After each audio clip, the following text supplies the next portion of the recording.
जाति की जो कॉलम है उसमें आपको जो भारत सरकार के द्वारा जो कास्ट सर्टिफिकेट मिला हुआ है और जो उसमें जाति मेंशन है वही जाति आपको लिखनी है।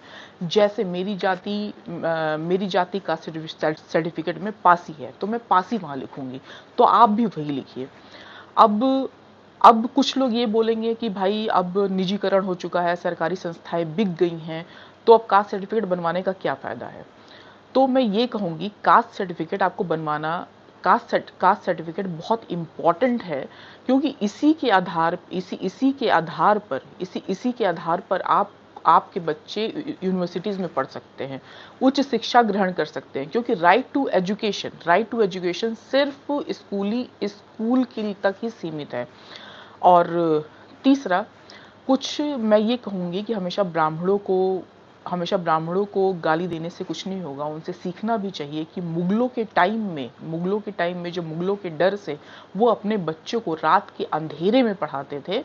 और और जब ब्रिटिश का काल आया, अंग्रेजों का शासन काल आया, तो तब वो विदेशों में पढ़ने गए।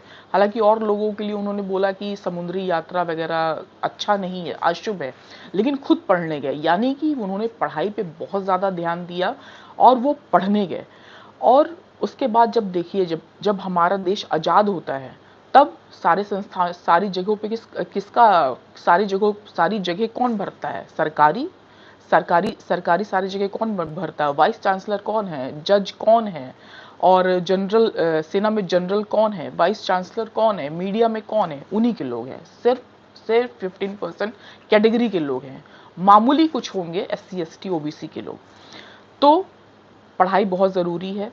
और जब जाति जनगणना हो जाए तो बहुसंख्यक आबादी यानी बहुजनों को 85% जो हैं उनको इस चीज़ की मांग करनी चाहिए कि अब ये 15% की जो जनरल कैटेगरी है, इनको 15% उनकी जाति के हिसाब से आरक्षण दे दे, और बाकी 85% ओपन ओपन एग्जाम हो, मतलब खुला हो, वो ओपन हो, उसमें 85% आए। 85% जो SC ST OBC हैं उसके जरिए सरकारी संस्थानों में और यहाँ के देश के संसाधनों में वो अपनी हिस्सेदारी उनको मिले।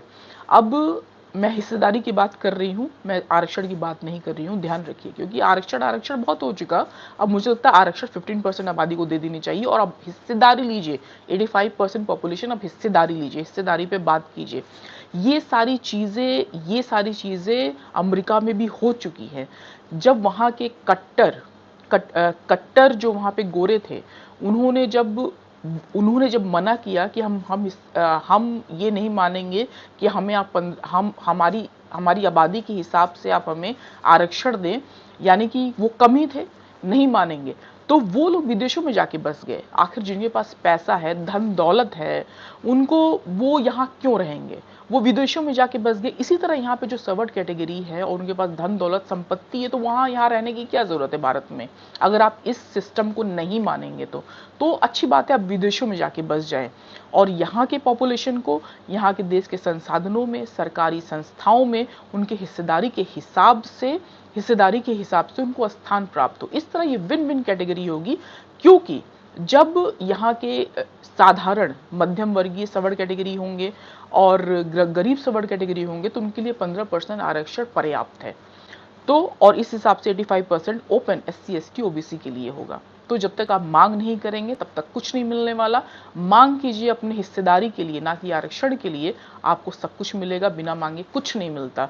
देश के दुनिया के अन्य देशों में अमेरिका की डेमोक्रेसी सबसे पुरानी है, वहाँ के लोगों ने ये मांग की थी और उन्हें ये मिला।